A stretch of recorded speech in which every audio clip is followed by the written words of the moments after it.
Hey folks, welcome to the channel. Today I'm going to be showing you how to replace wiper blades the easy way and also the cheap way. Now, a lot of times you're going to go down to your local store and pick up those cartridges. You're going to spend 20, 30 bucks for your car. I'm going to show you how to do it for just a couple dollars the old-fashioned way. So check this out. Now, pretty much the exact same thing applies for every car you have. You're going to have this wiper blade, and if you go down to your auto parts store, they're going to sell you the entire thing, which is all this bit. But you don't have to do that. You can go pick up just the rubber part for just a couple bucks and replace your blades. And the nice thing is also you can just keep one of these in your glove box in case when your blade starts falling apart.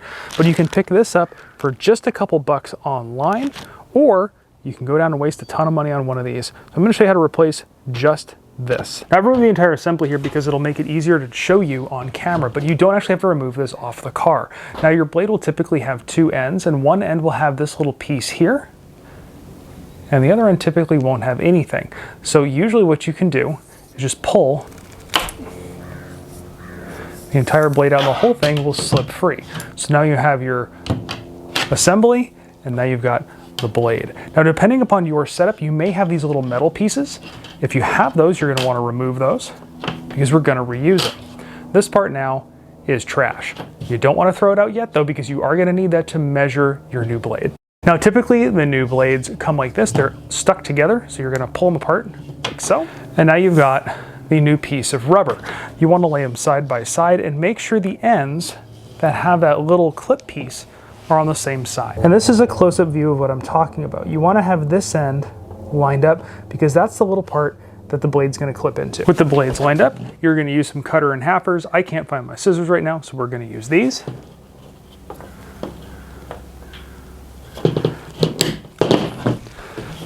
You're going to cut the two blades at the same length. Now, your old one is trash. Take these little metal pieces and sleeve them right into this little groove right here, just the same way they were on the old blades. Flip it over and do the exact same thing to the other side.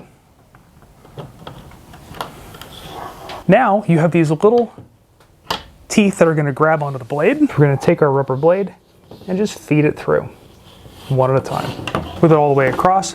Make sure that you've pushed this down so the little end has seated in. So now we've got the blade reinstalled, and if you did this, you just probably saved yourself 20 or 30 bucks. Now, I do have a link for these down in the description below. I've had a very hard time finding these locally at any auto parts stores or retailers, but I have had good luck finding these online. When you're searching, you don't have to use my link, but if you do, great. If you're searching, make sure you look up silicone blades. Silicones will last a lot longer, and they'll also do better in cold temperatures. So I hope this quick little video helped you out. I hope it helped you get your car back on the road, keep it safe, and do it cheap.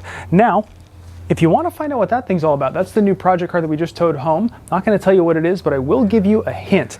It is the oldest thing I've ever had a license plate on, and it's also very rare. And we're going to have some videos about that thing coming up real soon. So if you want to check those out, hit that subscribe button. Leave me a thumbs up if you like this video. And of course, thanks for watching.